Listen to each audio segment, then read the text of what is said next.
Bismillahirrahmanirrahim. Assalamualaikum warahmatullahi wabarakatuh. Alhamdulillah. Alhamdulillahi rabbil alamin. Wa bihi nasta'inu ala umurid dunya waddin. Asyhadu an la ilaha illallah wahdahu la syarikalah. Wa asyhadu anna Muhammadan abduhu wa rasuluh. Sallallahu alaihi wa ala alihi wa sahbihi wa man tabi'ahum bi ihsanin ila yaumiddin wa sallama tasliman katsira, amma ba'd.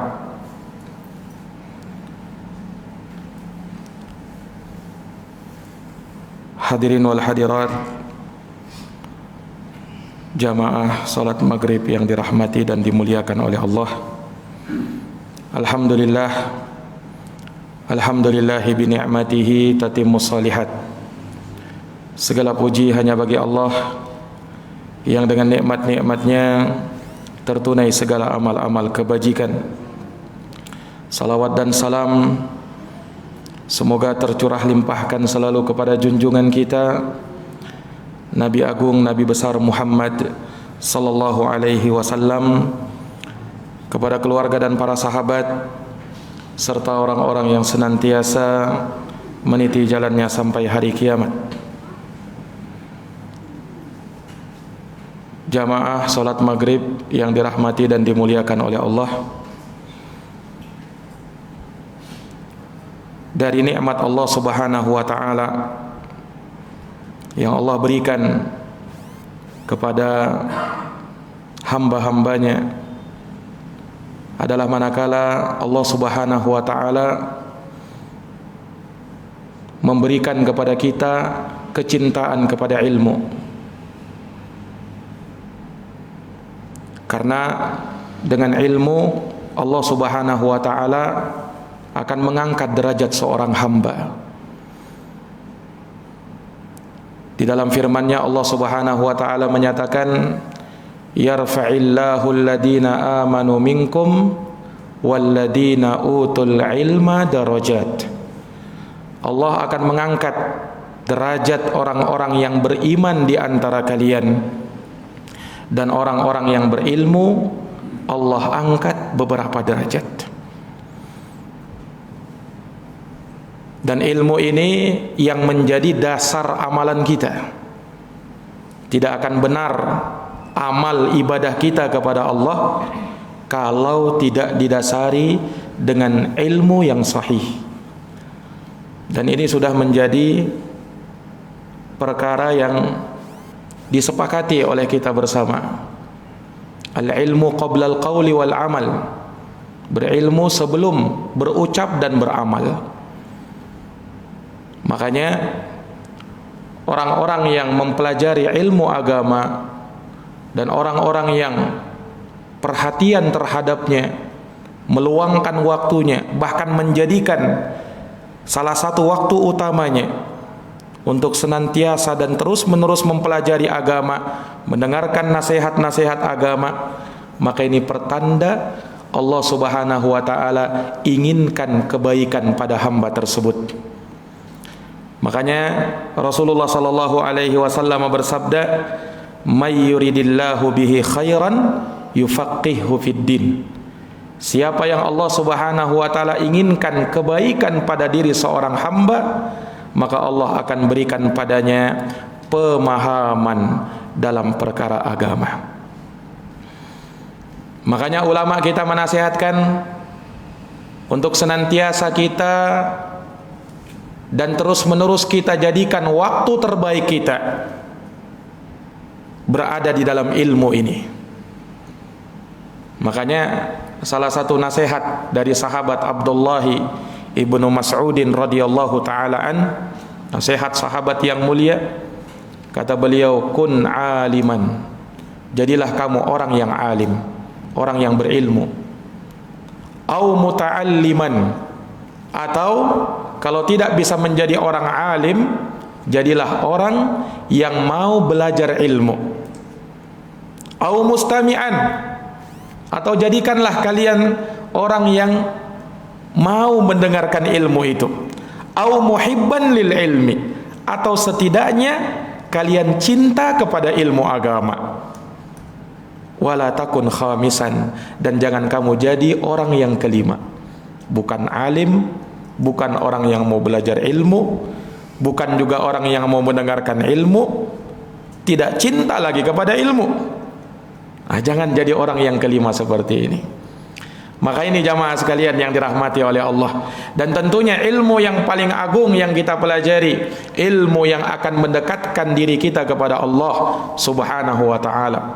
Pelajari Quran, pelajari hadis, pelajari tentang tauhid, akidah, pelajari tentang ibadah kepada Allah subhanahu wa ta'ala, pelajari tentang adab dan akhlak. Karena seorang muslim, mereka adalah orang-orang yang mempunyai adab dan akhlak, dan itu harus sejalan dengan iman yang ada pada dirinya serta akhlak yang dimilikinya. Makanya seringkali Rasulullah sallallahu alaihi wasallam mengaitkan antara iman dengan akhlak itu. Apa kata Rasulullah sallallahu alaihi wasallam? Akmalul mu'minina imanan ahsanuhum khuluqa. Orang mukmin yang paling sempurna imannya adalah orang mukmin yang terbaik akhlak dan adabnya. Ini para jamaah sekalian. Dan seharusnya orang yang mempelajari ilmu, orang yang sibuk dengan ilmu agama adalah orang yang paling tahu adab dan paling tahu akhlak. Dengan akhlak inilah Allah subhanahu wa ta'ala akan mencapaikan derajat kita sama seperti orang yang qiyamul lail, sama seperti orang yang senantiasa berpuasa di siang harinya. Dengan akhlak ini pula Allah subhanahu wa ta'ala akan memasukkan kita ke dalam surganya. Makanya Rasulullah pernah ditanya, "Ya Rasulullah, apa amalan yang paling banyak memasukkan manusia ke dalam surga itu?" Kata Nabi SAW, dua, taqwallahi wa husnul khuluq. Yang pertama takwa kepada Allah, itulah amalan yang paling banyak memasukkan orang ke dalam surga. Dan yang kedua husnul khuluq, orang yang paling baik akhlak dan adabnya. Ini para jamaah sekalian yang dirahmati dan dimuliakan oleh Allah subhanahu wa ta'ala.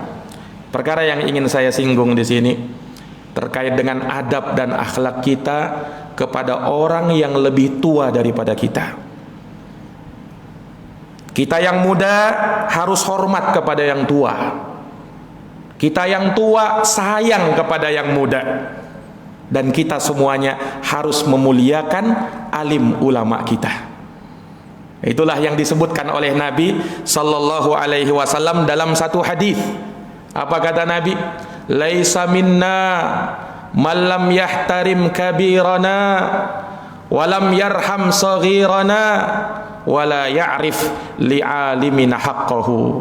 Bukan dari kami, kata Rasulullah, bukan dari umatku, kata Rasulullah, orang yang tidak menghormati orang tuanya, tidak menyayangi anak mudanya, dan tidak mengetahui hak-hak orang alimnya.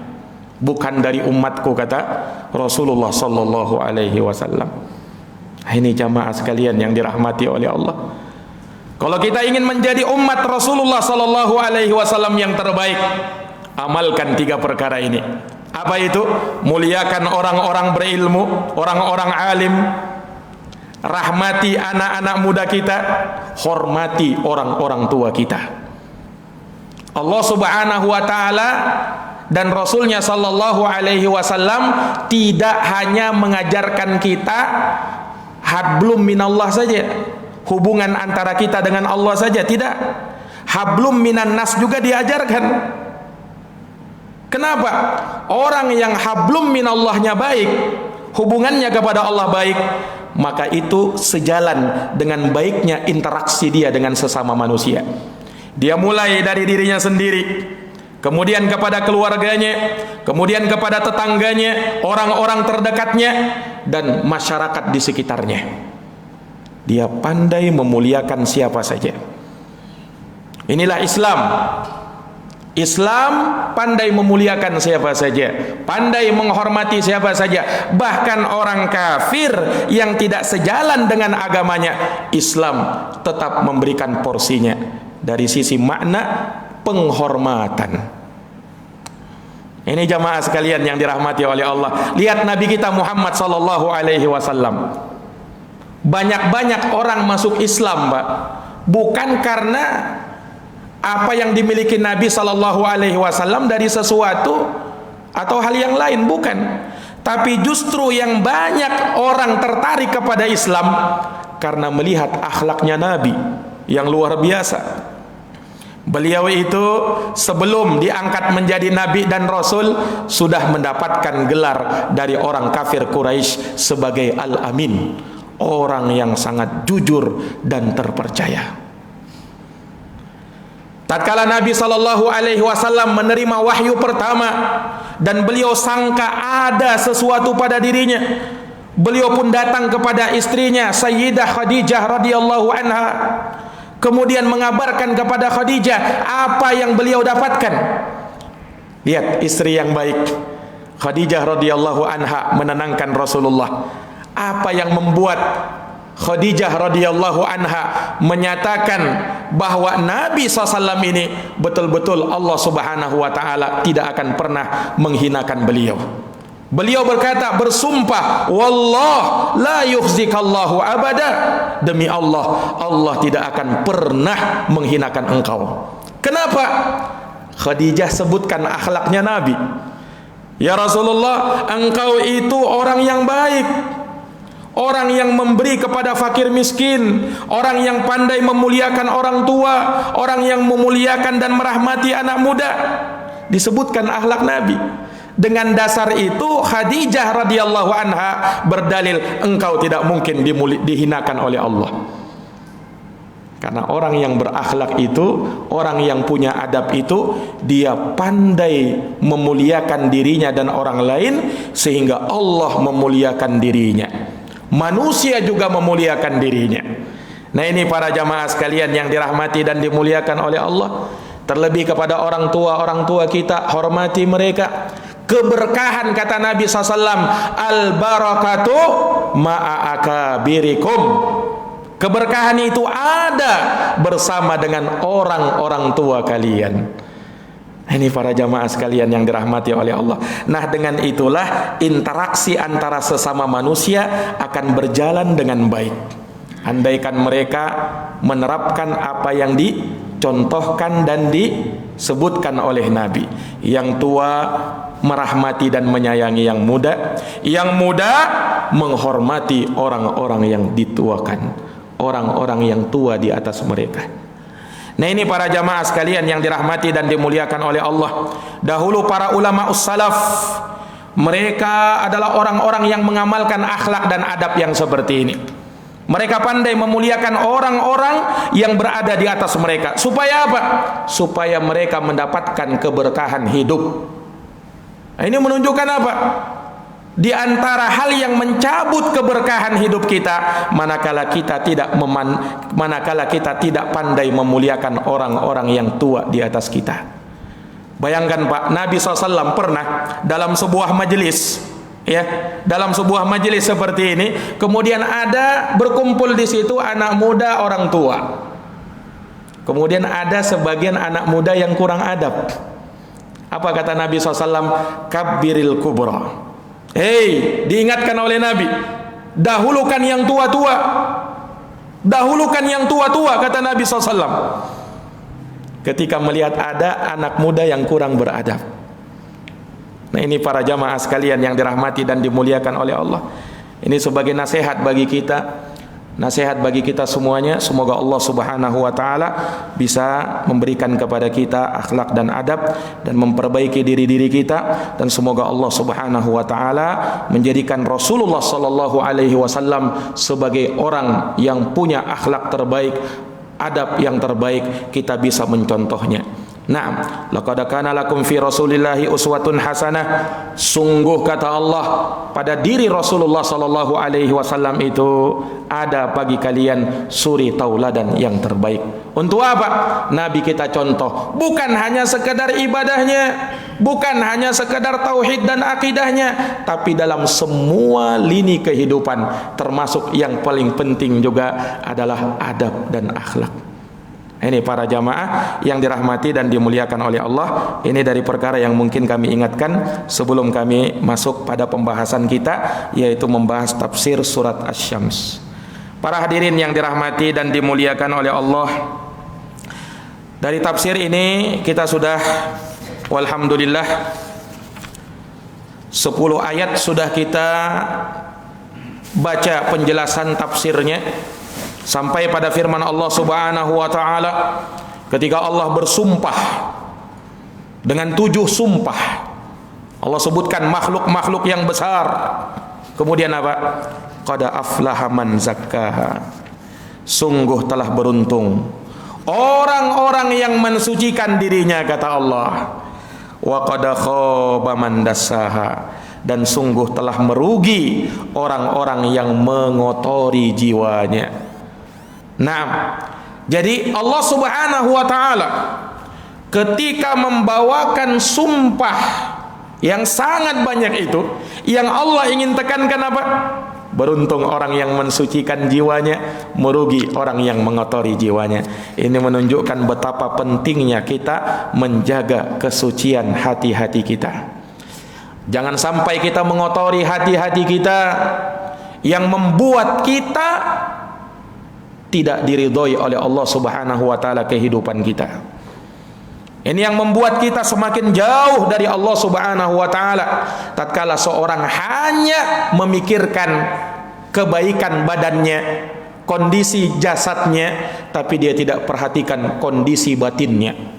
Manusia itu terdiri dari 2 unsur, rohani dan jasmani, batin dan zahir. Yang terpenting dari unsur ini adalah apa yang ada di dalam hati manusia, rohani. Kenapa? Inilah yang menjadi dasar, inilah yang menentukan baik tidaknya kita. Jikalau baik rohani kita, maka insya Allah jasmani akan baik. Tapi kalau kotor rohani kita, maka jasmani kita pun akan ikut kotor. Kalau baik hati kita, maka yang lain pun akan ikut baik. Tapi kalau kotor hati kita, maka yang lain pun akan ikut menjadi kotor. Makanya Nabi mengatakan apa? Inna fil jasadi mudghatan. Sesungguhnya di dalam jasad manusia ada sekerat daging. Idza salahat salahal jasadu kulluh. Kalau dia baik, maka baik pula seluruh jasad. Wa idza fasadat fasadal jasadu kulluh. Kalau dia rusak, maka rusak pula seluruh jasad. Ala wahiyal qalbu. Ketahuilah dia adalah hati yang ada di dalam dada manusia. Para jamaah yang dirahmati dan dimuliakan oleh Allah, sampai di sini. Kemudian di ayat yang ke-11, 12, 13, 14 dan terakhir ayat yang ke-15. Karena surat Asy-Syams ini sampai ayat yang ke-15 saja. Nah, 5 ayat yang terakhir bercerita tentang kisah, yaitu kisahnya kaum Tsamud. Nah, ini jamaah sekalian yang dirahmati oleh Allah. Jadi dari ayat yang ke-11 sampai terakhir ini bercerita tentang kaum Tsamud yang Allah Subhanahu wa taala sebutkan ceritanya dan Allah singgung di dalam Quran. Nah, ini menunjukkan kepada kita bahwa Quran itu salah satu yang menjadi unsur Al-Quran. Al-Quran terdiri dari kisah-kisah. Ulama mengatakan Quran itu secara global isinya cuma 3. Yang pertama menjelaskan akidah tauhid. Yang kedua menjelaskan ahkamus syariah, hukum-hukum syariat. Yang ketiga menjelaskan tentang kisah-kisah umat terdahulu. Nah, kalau kita baca seluruh Quran tidak keluar dari 3 itu, Pak. Nah, menunjukkan bahwa sepertiganya Quran berisi kisah-kisah. Maka terlalu banyak kisah dalam Quran itu, ya kan? Kisahnya Nabi Musa, dengan Raja Fir'aun, kisahnya Nabi Ibrahim, kisahnya para nabi dan rasul disebutkan dan disinggung oleh Allah dalam Quran. Dan tentunya kisahnya kisah yang terbaik. Kenapa? Yang mengisahkan Allah Subhanahu wa taala. Ya kan? Bobot suatu kisah itu ditentukan selain baiknya tutur bahasa kisahnya, ya, juga ditentukan oleh siapa yang mengisahkannya. Yang berkisah di dalam Quran siapa? Allah Subhanahu wa taala, dan kisahnya Allah Subhanahu wa taala tidak mungkin dusta. Semua yang Allah kisahkan dalam Quran hak.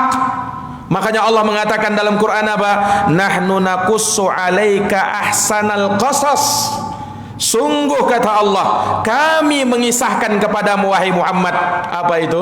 Ahsanal qasas, kisah yang terbaik,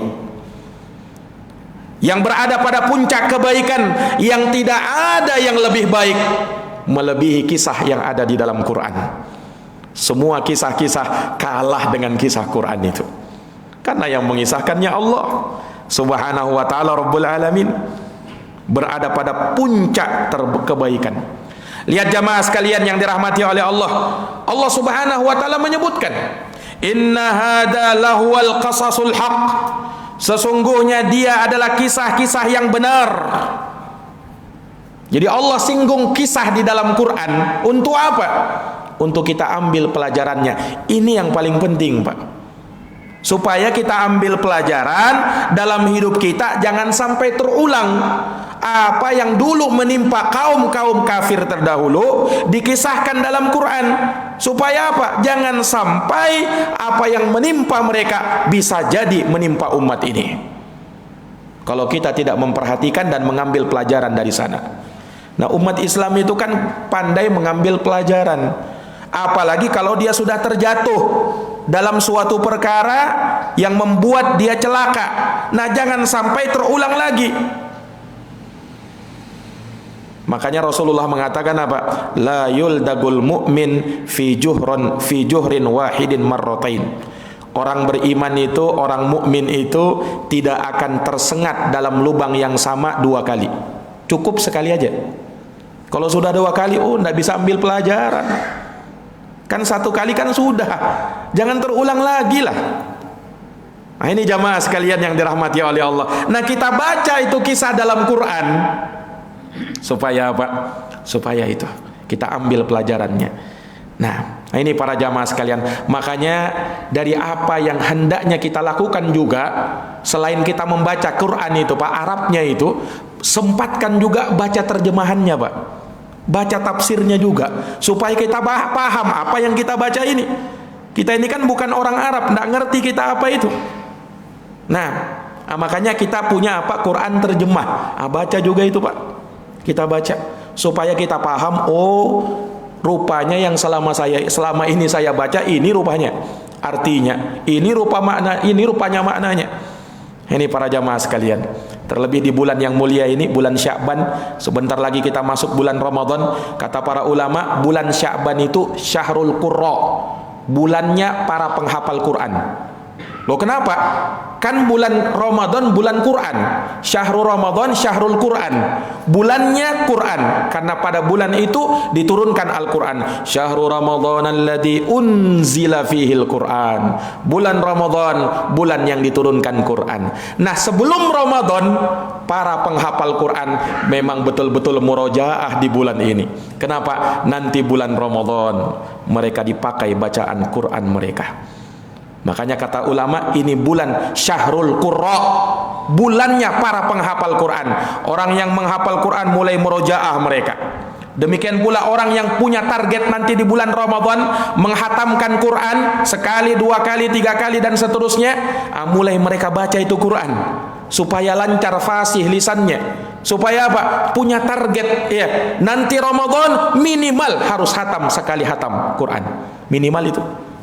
Ini para jamaah sekalian. Nah, kalau kita bacaan kita masih terbata-bata, ya latihan mulai sekarang lah, ya kan? Supaya nanti masuk Ramadan, lancar bacaan kita. Nah, ini jamaah sekalian yang dirahmati dan dimuliakan oleh Allah. Nah, kemudian sempatkan juga baca juga apa? Baca terjemahannya, Pak. Baca tafsirnya juga. Ya, supaya kita paham apa ya makna-makna Quran itu. Nah, cerita di dalam Quran Allah katakan wa kana ma kana haditsan yuftara. Dia bukan cerita yang diada-adakan, bukan dongeng pengantar tidur, bukan. Jangan jadikan sama seperti dongeng pengantar tidur, jangan. Karena dia kisah ini kisah yang amat dalam kalau kita mau ambil renungkan pelajarannya. Makanya Pak, tidak jarang orang yang baca Quran itu paham dia maknanya, subhanallah, menangis, menitik air matanya Pak. Kenapa? Paham bacaannya itu. Iya. Yang tidak paham kadang ikut-ikutan juga. Karena nangis ya, nangis juga dia. Walaupun tidak paham. Subhanallah.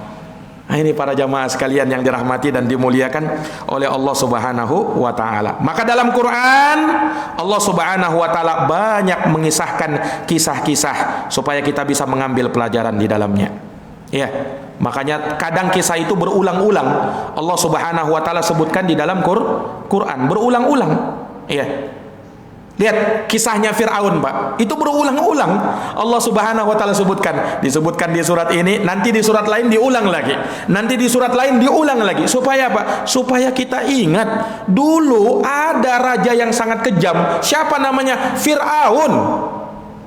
Nah, kalau ada penguasa sekarang ya yang zalim dengan kekuasaannya, nah itu anak cucunya keturunannya Fir'aun. Supaya kita ingat, oh ada Fir'aun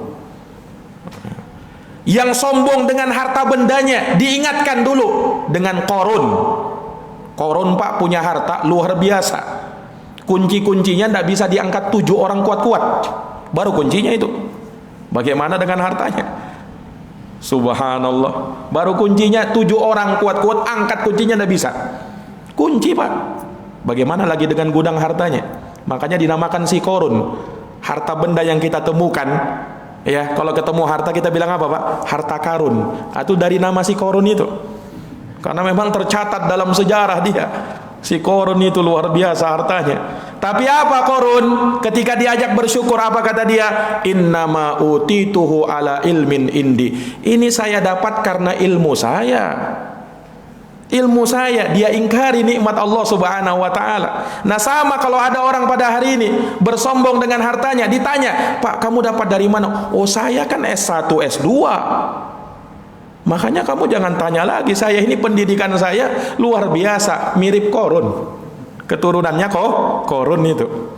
Nah, ini para jamaah sekalian yang dirahmati dan dimuliakan oleh Allah Subhanahu wa taala. Nah, Allah kisahkan itu supaya kita ingat. Jangan sampai ada orang-orang seperti itu di masa ini. Ambil pelajaran dari kisahnya Fir'aun, dari kisahnya si Qarun. Ini para jamaah yang dirahmati dan dimuliakan oleh Allah Subhanahu wa taala. Nah, salah satu kisah yang Allah Subhanahu wa taala singgung di dalam Quran adalah kisahnya kaum Tsamud. Kaum siapa? Kaum Tsamud, kaumnya Nabi Saleh. Nah, ini yang Allah Subhanahu wa taala singgung di ayat yang ke-11 sampai 15 di surat Asy-Syams ini. Apa kata Allah? Kadzabat Tsamudu bitaghwaha. Sungguh kaum Tsamud mendustakan dikarenakan sifat pelampauan batasnya. Ini Allah Subhanahu wa taala singgung kaum Tsamud. Siapa kaum Tsamud ini?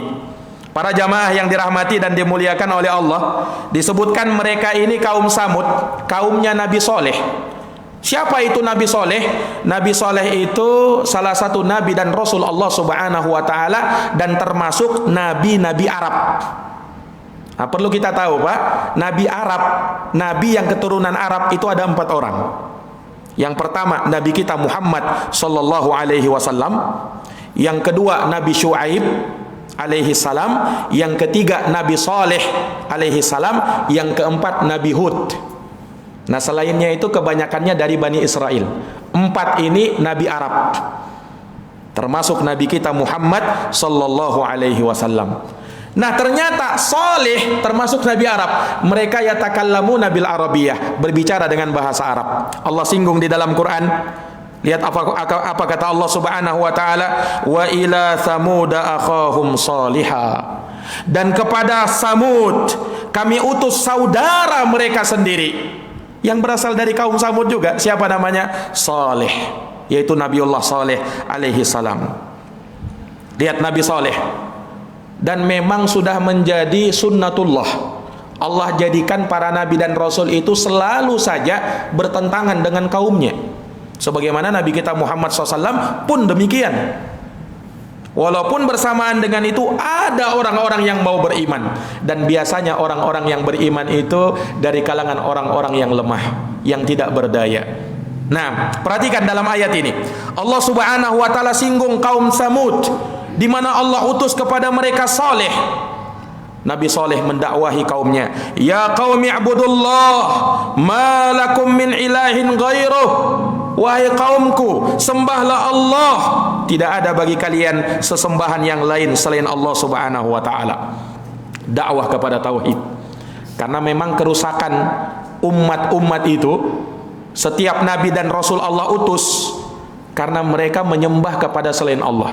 Makanya dakwah nabi dan rasul semuanya sama. U'budullah, sembahlah Allah Subhanahu wa taala, malakum min ilahin ghairuh. Tidak ada sesembahan yang patut kalian sembah kecuali Allah Subhanahu wa taala. Kemudian apa? Fastaghfiruh, beristighfarlah kamu kepada Allah, tsumma tubu ilaih, kemudian bertaubatlah kalian kepadanya. Inna rabbi qaribun mujib, sesungguhnya Rabbku maha dekat lagi maha mengabulkan doa. Allah singgung di dalam Quran. Siapa kaum Samud ini, Pak? Kaum Samud orang-orang yang dikenal ahli pahat, pemahat. Yang dia pahat, Pak, bukan kayu. Yang dia pahat gunung. Gunung dia pahat jadi istana. Subhanallah. Itu teknologi orang dulu, Pak. Nggak ada, bukan teknologi sekarang ya. Itu kan sudah ribuan tahun yang lalu. Mereka pandai, kaum yang pandai memahat. Allah abadikan di dalam Quran bagaimana kehebatan mereka itu. Apa kata Allah dalam surat Al-A'raf ayat 74? Lihat, Allah mengatakan, tattakhiduna min suhuliha qusura wa tanhitunal jibala buyuta. Mereka kaum Samud ini, kehebatan mereka luar biasa. Mereka menjadikan di dataran-dataran mereka istana-istana yang megah. Gunung-gunung mereka sulap, mereka rubah, mereka pahat supaya menjadi rumah-rumah mereka yang bersusun-susun. Batu, Pak. Ya, gunung-gunung itu mereka pahat jadi apa? Jadi rumah-rumah mereka. Dan itu ada sampai sekarang peninggalannya. Iya, peninggalannya kaum Samud. Subhanallah. Lihat, mereka dulu, Pak, dulu di tempat mereka, di daerah mereka itu sangat panas luar biasa. Iya. Sehingga kalau mau bekerja di siang hari tidak mampu mereka. Apa yang mereka lakukan? Mereka buat terowongan, Pak. Ya, terowongan yang sangat dalam supaya menembus gunung itu. Subhanallah. Bukan pakai bulldozer seperti sekarang ya, bukan pakai alat pengeruk seperti sekarang. Ribuan tahun yang lalu enggak ada alat-alat itu. Pakai apa mereka? Ya pakai alat sederhana saja. Tapi bisa membuat terowongan.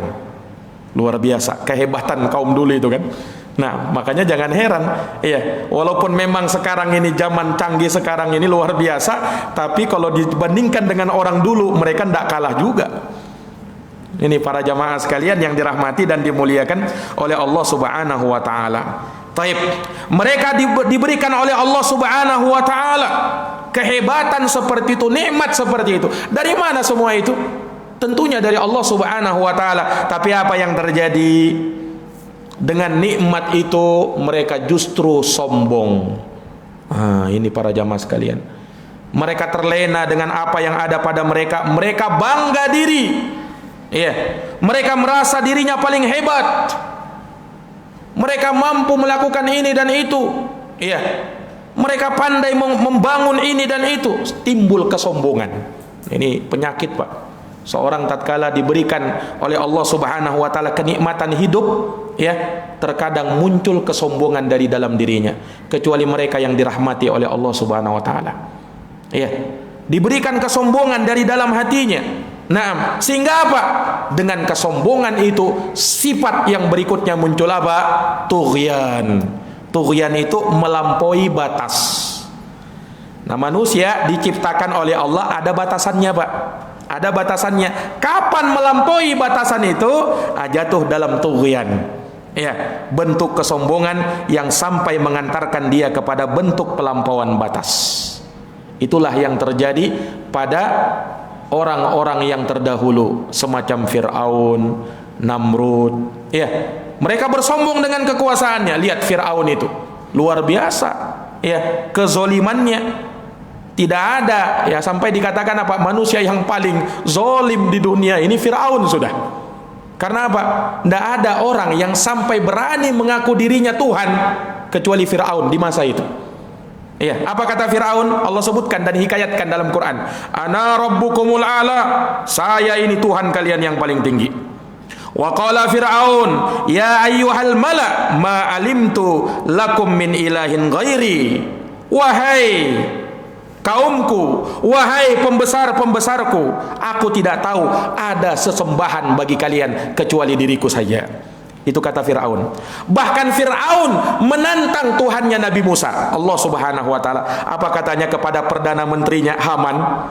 Ya, Fir'aun mengatakan, fa'uqit li ya Haman alabtini faj'al li sarha la'alli attali'a ila ilahi Musa wa inni la'adunnuhu minal kadibin. Lihat zolimnya Fir'aun ini. Sudah dia berkata begitu, menantang lagi. Ya, apa katanya? Wahai Haman, perdana menterinya ini. Wahai Haman, bangunkan untukku tangga ke langit. Untuk apa? Aku mau menantang Tuhannya Nabi Musa. Sungguh aku menyangka Musa itu berdusta. Minta dibangunkan tangga ke langit supaya bisa menantang Tuhan Allah Subhanahu wa ta'ala. Lihat zalimnya Fir'aun ini. Nah, subhanallah. Ini para jamaah sekalian yang dirahmati dan dimuliakan oleh Allah Subhanahu wa ta'ala.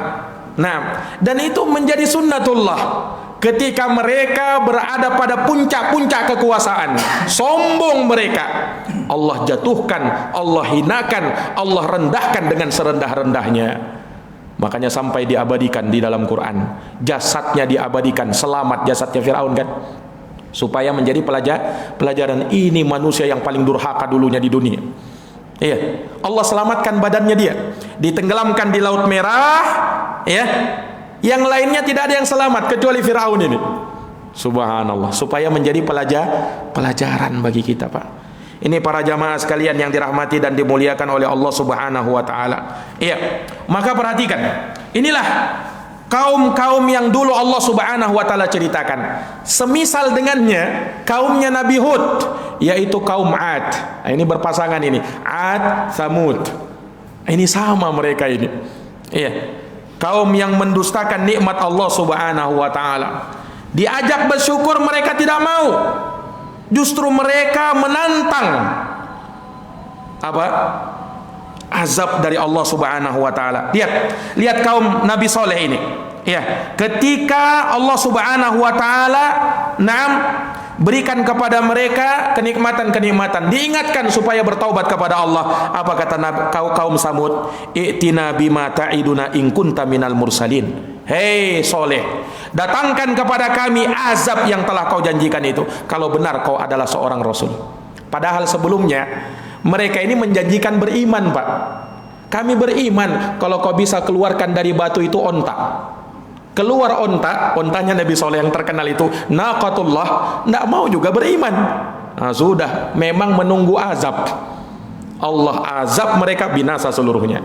Para jamaah yang dirahmati dan dimuliakan oleh Allah, kisah kaum Samud ini masih kita lanjutkan nanti di pertemuan yang akan datang. Masih banyak kisah-kisahnya, kita ambil pelajaran darinya. Semoga bermanfaat apa yang kita dengarkan, apa yang kita pelajari pada malam hari ini, dan semoga Allah Subhanahu wa ta'ala senantiasa menambah iman dan takwa kita kepadanya, dan menjadikan kita termasuk dari hamba-hamba yang senantiasa mendapatkan hidayah dan taufik dari Allah Subhanahu wa ta'ala. Lebih dan kurangnya mohon dimaafkan. Hadanallahu wa iyyakum ajma'in. Subhanakallahumma wa bihamdika asyhadu an la ilaha illa anta astaghfiruka wa atubu ilaik. Walhamdulillahi rabbil alamin. Wassalamualaikum warahmatullahi wabarakatuh.